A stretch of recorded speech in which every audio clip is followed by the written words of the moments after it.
This ended really badly on my side. I want to see if his board... Yeah, he smashed his board too. I don't know. It looks like cornering did more for me. It's a little hard to say. For Big Boss 3... Should have gotten Big Boss 3 like 2 days ago. I'm not happy about this. Let's get Big Boss 4 today. Hey guys, what is up? Swim here, and today I'm going to show you guys the team composition that I used to reach Big Boss 3, and that hopefully later today I'll be going on to Big Boss 4 with. So the team composition in this case is my Warriors build. So this build, and there are two variant builds, so it's going to be a little bit complicated here, but my main variant in this case uses these 8 heroes. Those are Doom, Kunkka, Pudge, Slardar, Tiny, Troll Warlord, and then it's going to go on to run Witch Doctor to give Troll Warlord the troll attack speed, and it's going to run a Necrophos to complete Heartless with Pudge and Warlock with Witch Doctor.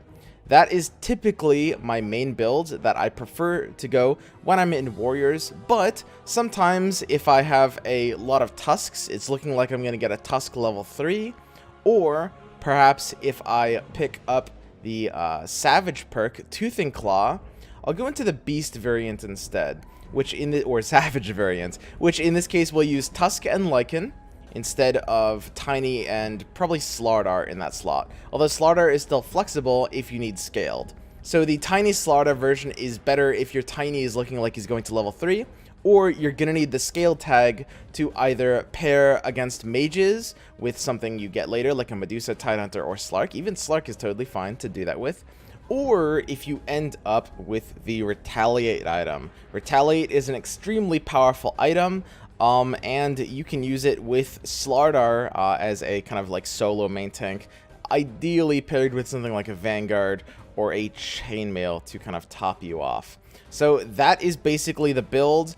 When I go to level 9, I will put in either a second level 2 Doom, a second level 2 Troll Warlord, sometimes an Enigma. Enigma is a good choice if you're against something like Knights, because his pure damage will go through the Knight Shield, something that favors like a slow, grindy fight. Sometimes for that 9th slot, you could run something like a second level 2 Kunkka, but I typically don't end up building more Kunkkas than the first 3, completing the first level 2 Kunkka. So that is basically it. I'm going to talk about items a little bit, and we can see exactly what items are going to do well here. But for the most part, you don't really need to be often hitting level 10 with this build. If you hit level 10, you can run just kind of one of those same additional flex slots. I think a lot of new players kind of over-prioritize hitting level 9 and 10, when in reality, just upgrading your heroes is often going to do a lot more for you. So we can talk about items for this comp as well. As always, you want to pick Chainmail very early. I'll kind of show you a little bit why when I get into how this build often wants to position. But Chainmail at this time with 10 armor is just completely broken. It's the best tier 1 item after Embarrassment of Riches.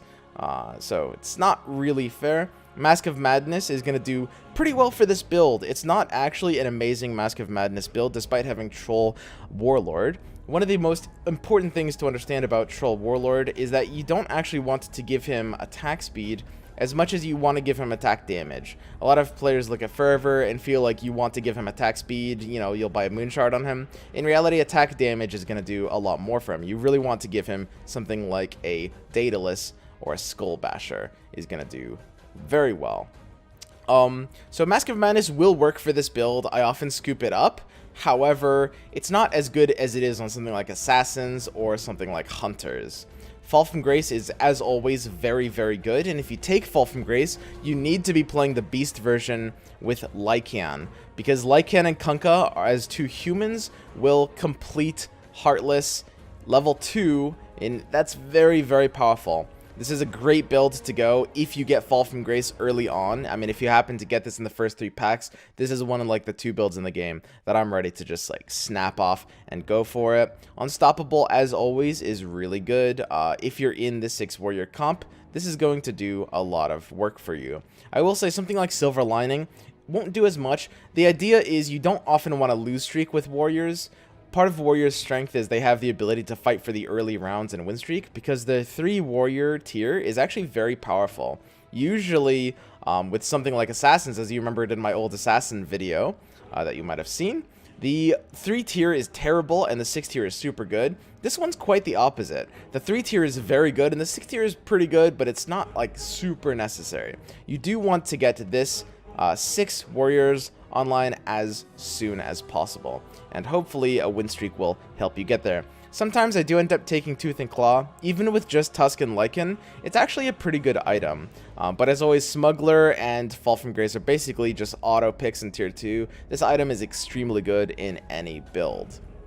And we can get to the tier 3 items. As mentioned before, Retaliate's very, very good, but as is Vanguard and Skullbasher. Vanguard and Skullbasher typically being the strongest tier 3 items straight up. Skullbasher is a hard upgrade to Sacred Relic. It's better in basically every single way. Little known fact, it deals 100 damage when it actually applies this stun, when it procs that, which is really good. And then, of course, something like Radiance or Daedalus is always going to do very well for you here. This is a build that wants to go Daedalus over Moonshard, typically, unlike Assassins who preferred Moonshard.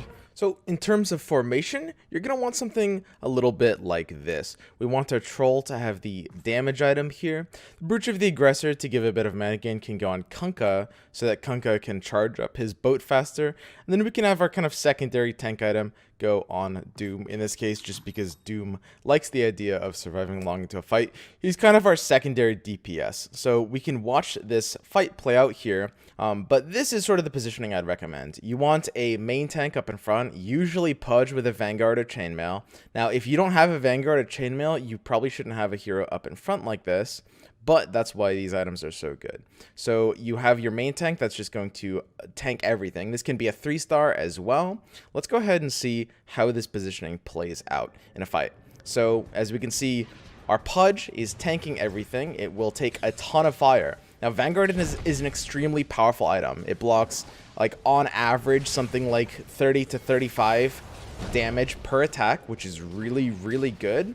But more importantly, it also denies the opponent mana gain during that time. So you might have also seen in that positioning, and we can go back to it here, the Necrophos was basically right behind the Pudge.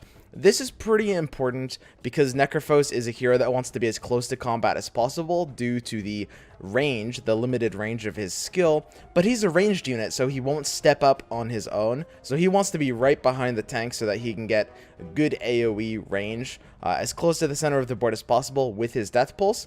And the Troll typically behind that where he's a little bit safer.